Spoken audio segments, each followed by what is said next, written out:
Welcome to the 76 Capital Leadership Series. My name is Wayne Kimmel. I'm your host, as well as the managing partner of 76 Capital, and we have an amazing guest today. I'm really excited about this one. And as you know, on our 76 Capital Leadership Series, we're all about bringing on entrepreneurs, executives, athletes who are doing the next thing in sports. That's what we're all about at 76 Capital, and that's what's so exciting about what we get to do on our 76 Capital Leadership Series. Well, of course, back at the controls at our station, we have James Santor. You can follow James at James Santor. He's a really great follower, and he's going to produce another amazing show for us today. And you can also follow 76 Capital at 76 Capital all across the internet. It's 76 Capital on Twitter, and it's 76 Capital all spelled out on Facebook, Instagram, and LinkedIn. And you can follow me at Wayne Kimmel. And what a lot of the things that you'll see from us at 76 Capital are, as we were saying earlier, it's getting behind the entrepreneurs who are doing the next thing in sports, who are incredibly passionate, who are smart, who are nice, and are just have this incredible vision to want to truly transform and innovate the sports industry. And whether that's in sports tech, whether that's in media, whether that's in esports or sports betting, if you're looking to do something really interesting, we would love to talk with you and see if there are ways that we can help each other. But we're here today to really talk about, what's happening within the sports media world and what Ellen and her team over at The Gist are doing. So I'd like to welcome to our show the entrepreneur, Forbes 30 Under 30 member, Ellen Hyslop, who's the founder, co-founder of The Gist. Ellen, welcome to our show. Yeah, thanks so much for having me on, Wayne. It's great to see you again. Great to see you too. Just really excited about, to get an opportunity to talk with you about The Gist, what's happening right now with the business in general, and also to hear your story. I think it's one of the things that we do on our 76 Capital Leadership Series is we get to kind of hear a little bit of the background story of our guests, and you being an entrepreneur in the sports media space. I'd love to hear your story, and I know that you live in Canada now. Did you grow up in Canada?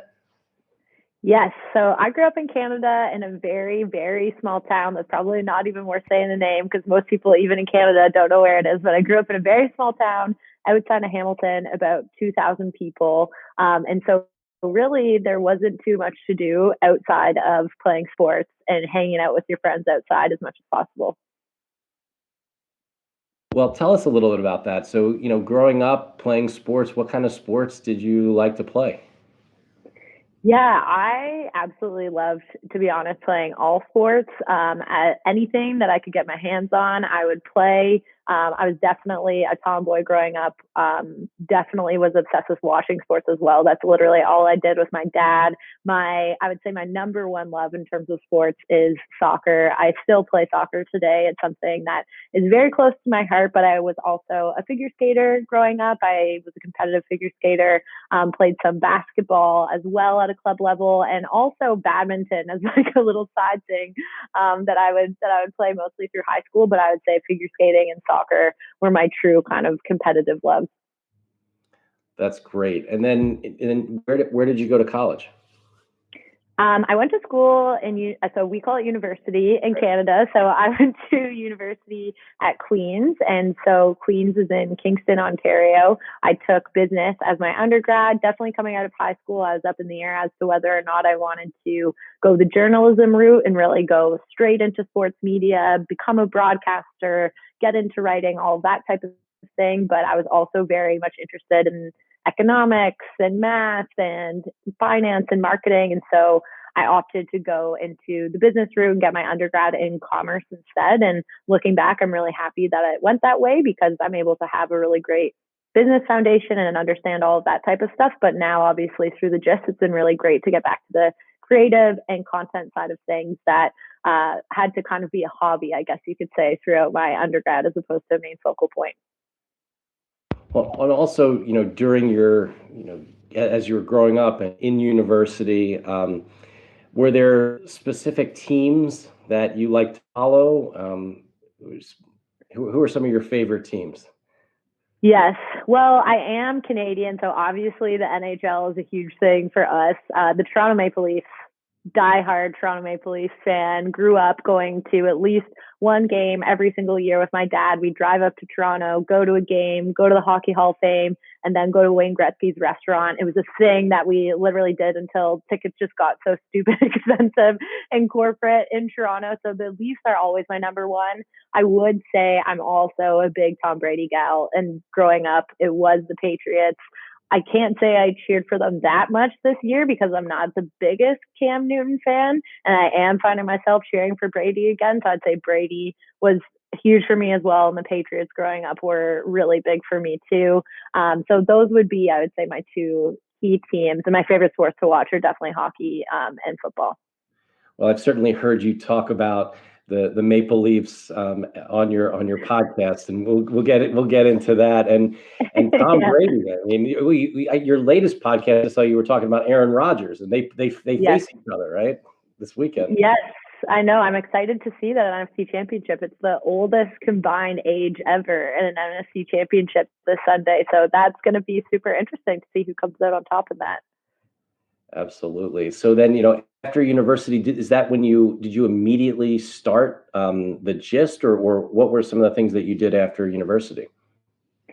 No, so after university, I actually went into insurance. So I was an underwriter. I worked for Chubb Insurance and did the whole risk management thing, underwriting thing. Chubb was a really great company, and I learned so much from them in terms of how to build something great, how to manage really good people, the expectations, what you need to really excel within a company as well.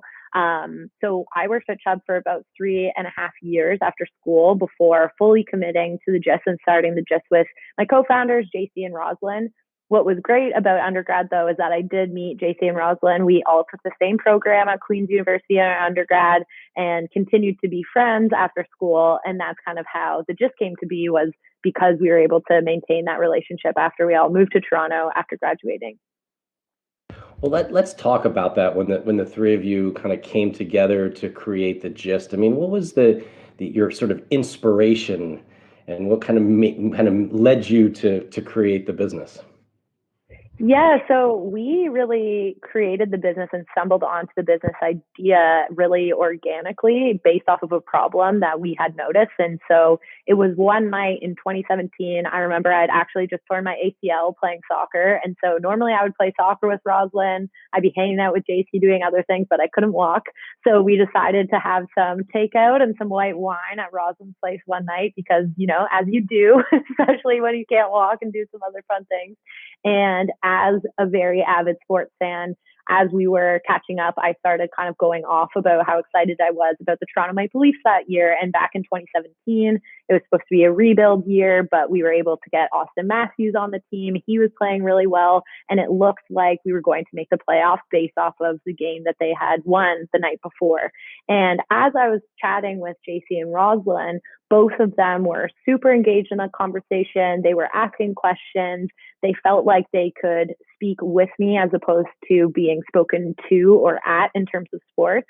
And they had both kind of said, I haven't enjoyed a sports conversation like that ever, or in such a long time. Ellen, like, do other people kind of text you or message you about games and things like that? And I said, yeah, my girlfriends, my guy friends, whomever, before a big meeting, before a date, if they're picking their fantasy teams, I'll kind of chime in and give them the background that they need to. And at that point, all of us had been subscribers to the Skim, and we really liked how they were giving us the high level of what we needed to know just in news, whether it's politics, culture, what have you. And JC and Roslyn at that point were kind of like, oh, wouldn't it be so cool if we could kind of scale this experience that we had or that they had that one Thursday evening with us catching up. And so I remember us sitting at the kitchen table and getting so excited about this potential idea where we could try to scale the experience that they just had. We popped open a Google Doc, as you do, onto Roslyn's TV. So we Chromecasted it onto Roslyn's TV and just started frantically writing down all of these ideas where we could create a safe space really for women, but for all underserved sports fans to really solve this problem that we saw, in that, sports are such a social currency in society, but so often females as well as underserved fans or people who just don't necessarily fit that who don't fit that male avid sports fan type feel left out of. And so that's really how it got started. And were some of those ideas that you frantically were typing and throwing up on the screen, were some of those things now reality in what you do, on a day-to-day basis at the Gist? Yeah, it's surprisingly a decent amount of things have become our foundation. So leveling the playing field was one of the key things that we thought of that night, and we have leveling the playing field on my sweater right now. It's one of our key slogans on our website. It's one of the biggest things that we talk about, and that our mission is to level the playing field in sports, both from a fan perspective as well as a media perspective, from an athlete perspective too.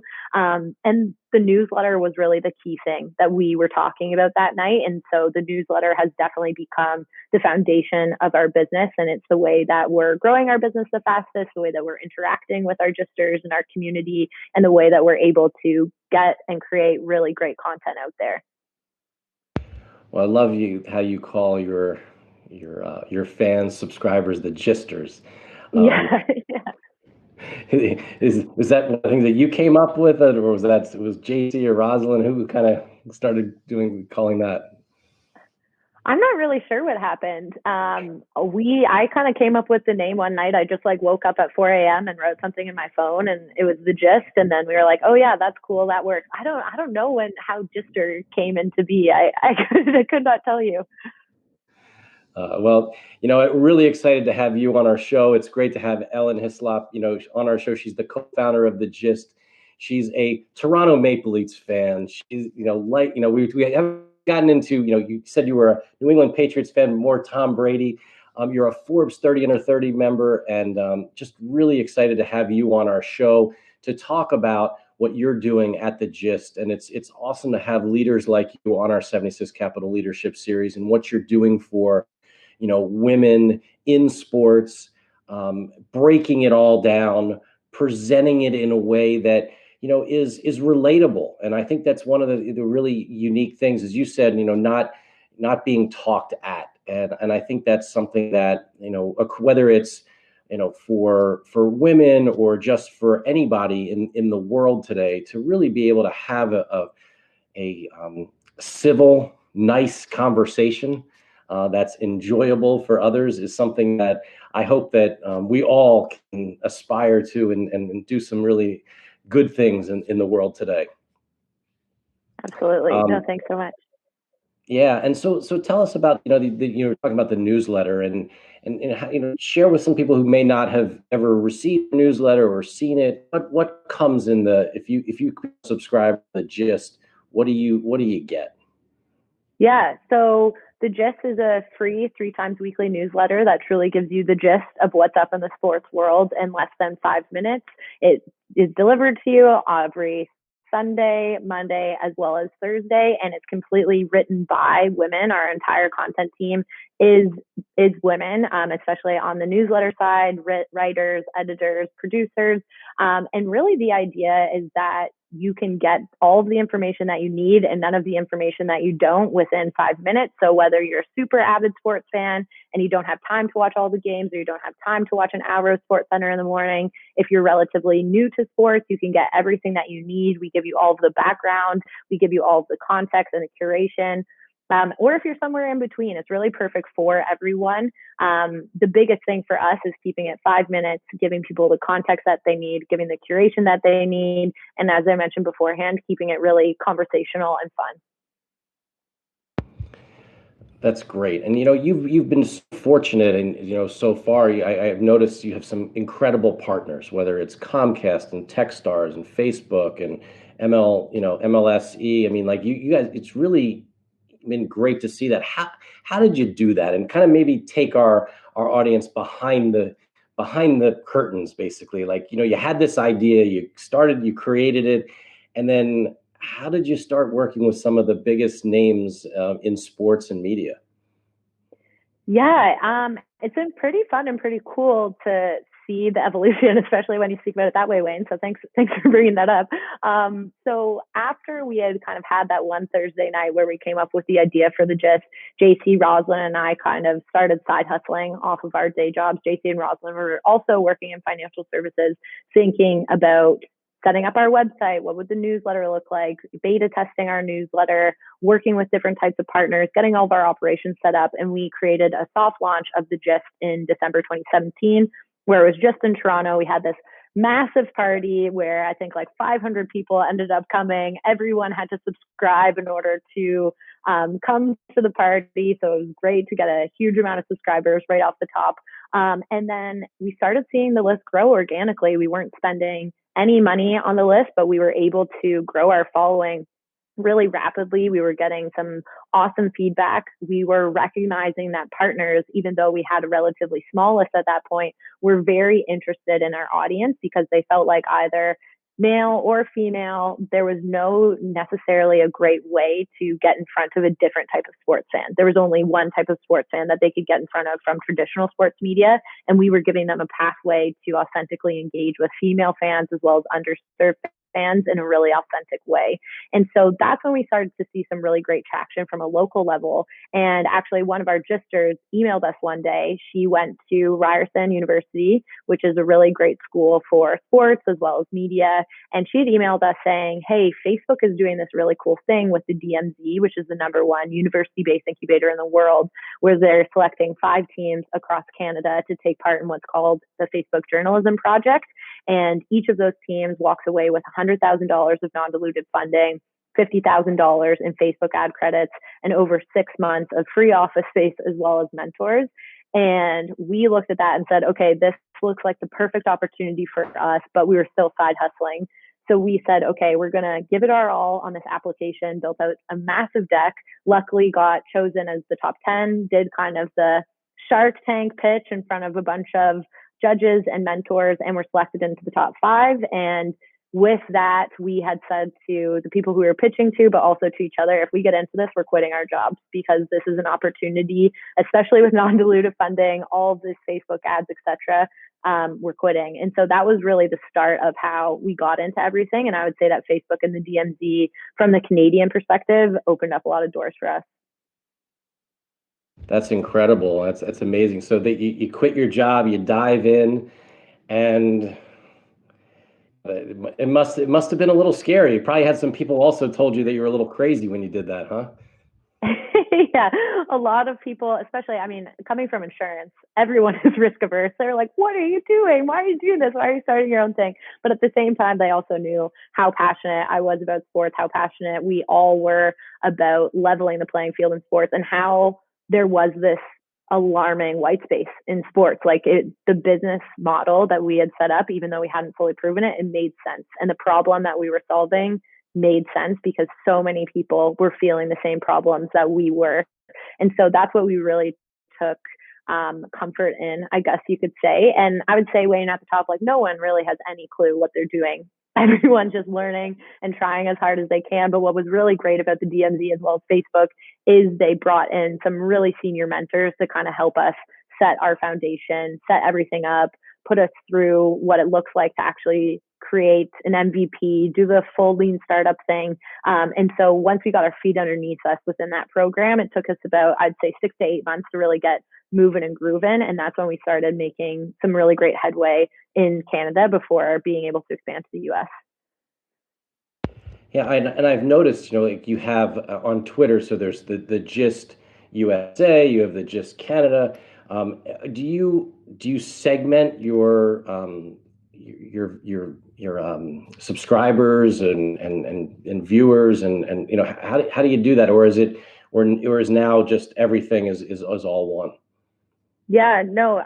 So sports are just such a localized experience, and that's one thing that we started hearing over and over again from our gisters was, hey, this is great that you're talking about all of Canada, but I really only care about Toronto. Or this is great that you're talking about North America, but I only care about the Yankees. And so what we do from a newsletter perspective is that when you sign up, you either sign up for a Canadian newsletter or a US newsletter.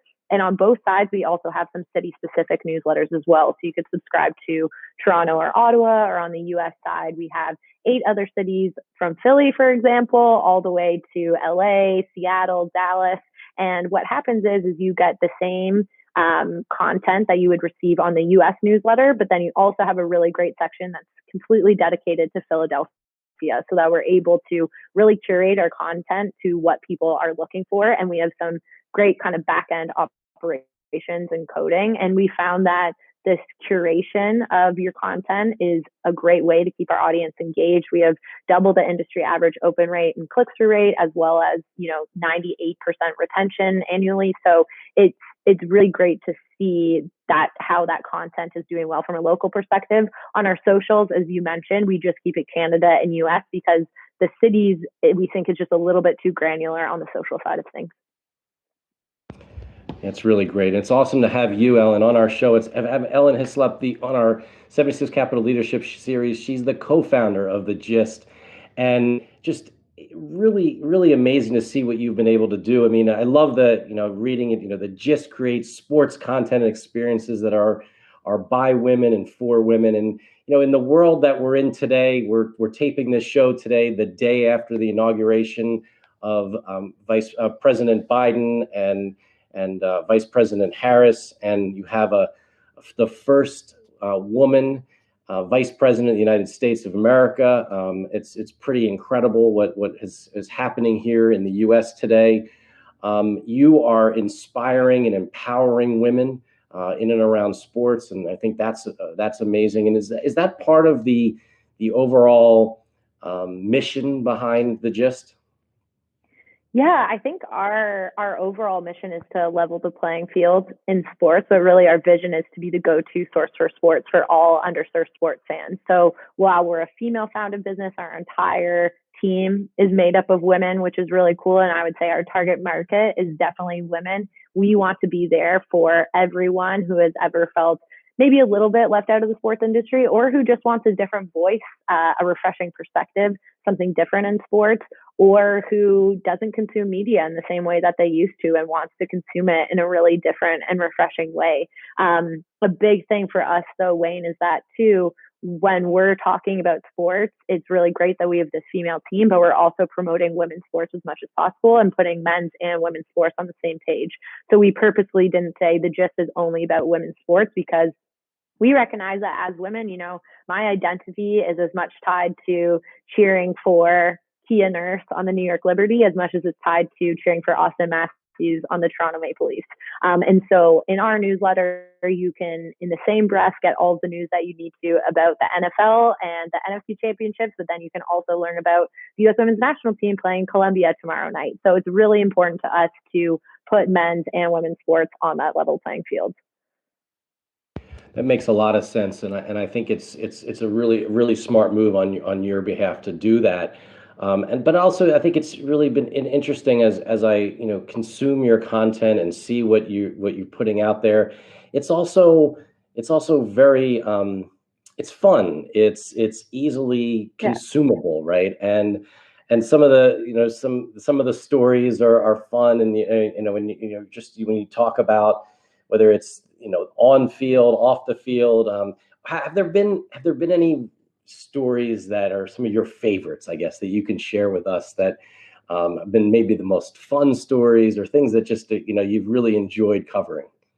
Ooh, that's a tough one, Wayne. There's so many good stories that I feel like we had the chance in covering, and I'm glad that you feel that too, because our goal is to really be that witty, sports obsessed friend who you could turn to. So your witty, sports obsessed best friend is really what we're trying to do, and to invite you into the conversation with us as opposed to be at you. I think the fun conversations and the fun stories are always great. But I think one thing this past year that I've been super proud of our content team is the way that we've talked about everything in terms of social unrest, political unrest, the Black Lives Matter movement, and really amplifying voices in sports who are talking about those hard things as well. That's been something that has been really great, that we've leaned into really across all of our channels, whether it's Black Lives Matter or talking about Biden Harris or talking about COVID-19 and how important it is to mask up, those are also really important conversations that we bring to the forefront and that we're not scared to talk about as well. So those types of stories, as much as sometimes they're harder to write, I find that those are the most rewarding for us to be able to get out to our audience.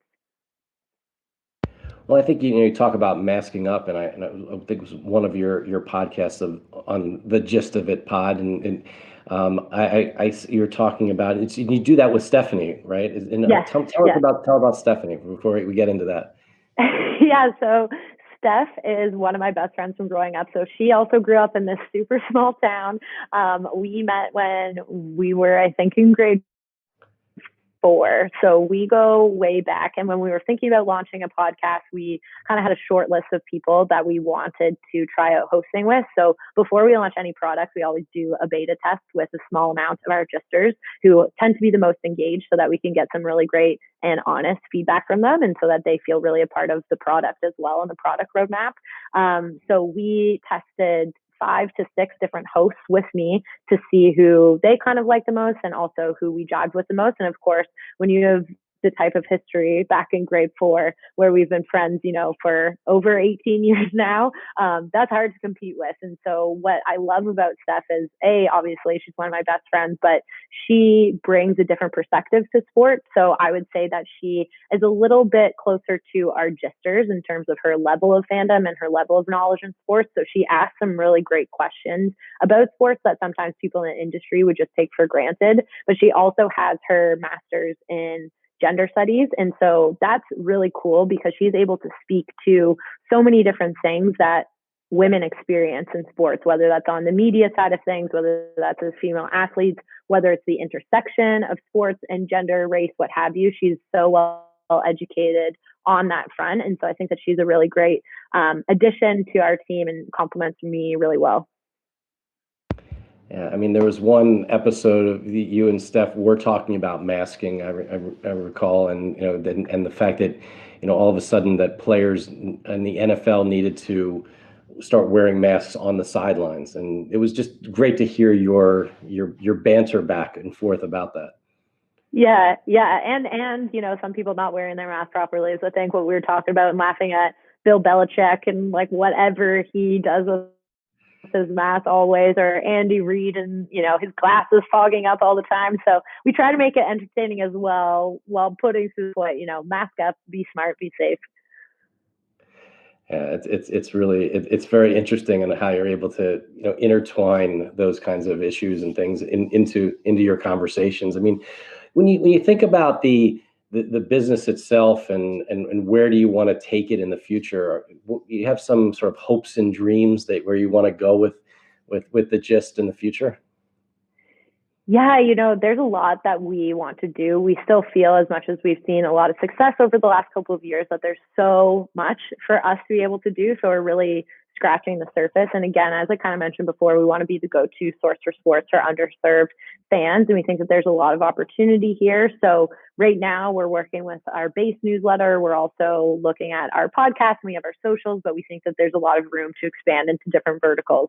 So a few different verticals that we've been thinking of recently is leaning more into college sports, leaning more into a potential B2B type newsletter, B2B type of content, which we think could be great. We think that there's a lot of opportunity with wellness and mental health and how that ties back to sports and athletes. We also think that there's some really great opportunity for membership and merchandise. So we launched merch for the first time last year, and that was really successful for us. And so that's been really fun to see our community wanting to put the Gist on their bodies and on their heads with our toques and things like that as well. So that's been really cool.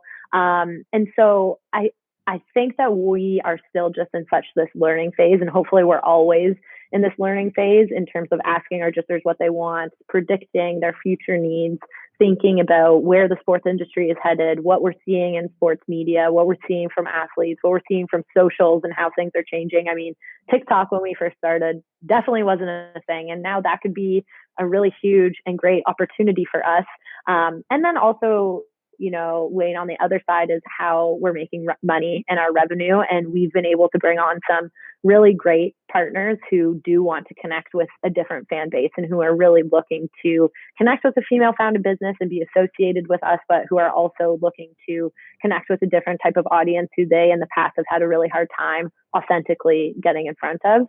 And so that's always something that we're thinking about in our model of who are those partners? Does it become a direct to consumer play at a certain point? What's the balance there? And so those are always fun things to think about from a strategic standpoint. Well, when you think about that, from some of the sponsors, advertisers, partners that you talk about, who are some of the partners that you can talk about and share, and maybe there's others that you can do a shout out for right now and say you gotta come on and you gotta be part of us in the future. Yeah, totally. So we're really all for working with companies who see the value in a female fan, an underserved fan, who want to grow with us, who want to support a female founded business, women in sports, what have you. Right now, we're working with small businesses all the way to massive businesses. For example, one of our partners is FanDuel. We're currently hosting a private fantasy contest for the Gist with FanDuel, where every week just can be a part of a fantasy contest. They pay $2, $100 is on the line every week, $2,000 is on the line at the end of the Super Bowl throughout the leaderboard. So that's been really cool to think about how the sports betting space and how the fantasy space can start to have more female sports fans and underserved sports fans take part in their gaming, because it generally has been, upwards of 95% men who are participating in those types of things. So it's a really cool opportunity for them. We've been working with the NBA because they are also looking to diversify their fan base and learn more about their fan base. So doing things like contesting with them, promoting their fantasy head-to-head game, doing contests specifically for Gisters. So that's been really great. And then we'll also work with medium-sized businesses, who are apparel businesses or who are jewelry businesses, beauty, what have you, to really help them, get in front of our Gisters in an authentic way and voice and tone. And so, there's definitely some dream companies out there and different people who we would love to be working with, as well as some athletes who we would love to be working with. But I think, we have to do those at the right time and take those moments when the moment is right for us. Well, I think it's great what you've done so far, and again, it's great to have Ellen Hyslop on our 76 Capital Leadership Series. She is the co-founder of the Gist, and I guess it must have been really amazing for you and for your co-founders when you were named to the Forbes 30 Under 30, and that must have been a heck of an achievement, for the business. You must have been really excited about being part of that. Yeah, that was really cool. That came as quite a surprise. Actually, that day, Wayne, I was flying to Philly. So I was, I think I was in the Toronto airport, or I was just like packing up my bags to head to Philly that day, the next day, to go see a Flyers game and to be a part of a panel with Carly Lloyd. So that came as such a surprise, but it was definitely a proud moment for Rosalind, JC, and I. But also, those types of things don't just come down to the individuals. It really is our entire team. And those type of accolades come down to everyone who was on the Gist team, who has supported the Gist, who really felt like they were part of our community. So even our Gisters, we, rack everything up to them feeling like they could be a part of that Forbes 30 Under 32. So definitely a cool moment. That's awesome. And you mentioned earlier about this contest that you've been doing with FanDuel, in the world of fantasy sports and sports betting and esports. What are your thoughts around those areas today? As you said, most people look at that and they say that's just the boys, the men. But it's really not, especially with gaming and esports, right? But also at the same time, we are seeing at 76 Capital so much more interest from a female perspective around sports betting, and love to hear your experience with that so far.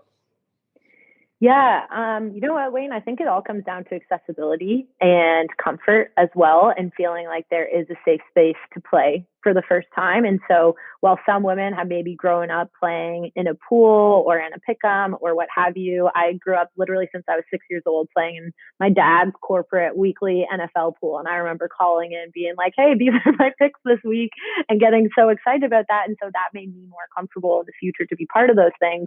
But at the same time, ever since high school, even now, I haven't been invited to be a part of any fantasy that I haven't run myself. Never been invited to the boys groups, never been invited to a corporate group unless I say, "Hey, I'm coming into this." And so that's really the issue that we're seeing, is that even if women are avid sports fans, they're not invited to be part of these conversations, or they're not invited to be part of these fantasy football groups, hockey groups, what have you, to participate. And so the way that we see it is that if we're able to create this really accessible community, invite our jesters in, teach them how to play, maybe give them some tips and tricks as to which players they should be watching. Once they play a couple times in the comfort of the gist and the warm home of the gist, they'll start to feel a lot comfortable to go out and participate in contests themselves. So I think that it's more about getting that first time kind of in and feeling comfortable and going from there. From the fantasy perspective, from esports, you know, I still have so much to learn about esports. I think we went to, I think it was the World Championship in Philly together. And that was super cool. That was my first and actually only esports event that I've ever been to. And that was the first event where I was like, whoa, there is such an opportunity here that I fully did not understand beforehand.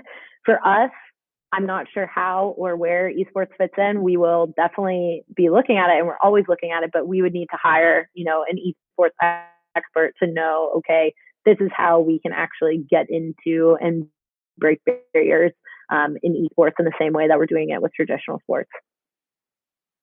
There's so many fascinating new and interesting opportunities that are coming along in the sports industry, and for you and your co-founders and team at the Gist to be there reporting on this, being, helping, share all the exciting things that are happening within the industry on the field, off the field is really exciting.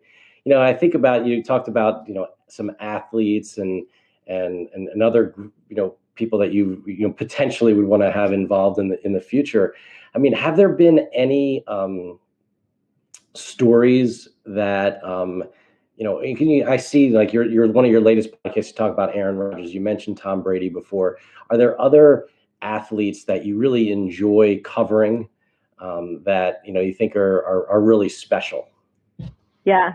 I mean, as a sports fan, I feel like, and you would feel like this too, to me, all athletes are special. Like, if you are playing in a pro league, you are just next level mental health, physical health, how, focused you are. They're just incredible altogether. Athletes that we've really enjoyed covering this past year, Sabrina Ionescu has been so much fun to cover. Natasha Cloud and everything that she's doing off the court, but also when she was on the court with the Washington Mystics, was super cool. It's been really cool to see Crystal Dunn. Of course, Megan Rapinoe. It's been super interesting to see how so many athletes from the NWSL are starting to transfer over into European soccer. And so, thinking about European soccer, Kadisha Buchanan is someone who we have been really interested in and thinking about. Of course, though, as much as there are all those female athletes that we follow, we totally recognize, and this is why we talk about men's and women's sports, is that men need to be part of our conversation too, and that they should and want to be involved as well. And so, this year on our podcast, we had Taylor Hall, prior Hart Trophy winner, who now plays with the Buffalo Sabres. Taylor, it will be really interesting to see how he does this year. I would say, from a player perspective, our Gisters are very interested in Chase Young. LeBron James, Steph Curry, of course, are people who they're always paying attention to. But I guess those would be a handful of players who I'm always excited about. Like, when we get the chance to talk about them, I always jump on it. That's great. That's great, and it really it's so much fun that you get to do this. And as we start to wrap up this show, and I really enjoyed the conversation, and I think that I'm just so happy for all the success that you and your co-founders have had, so far.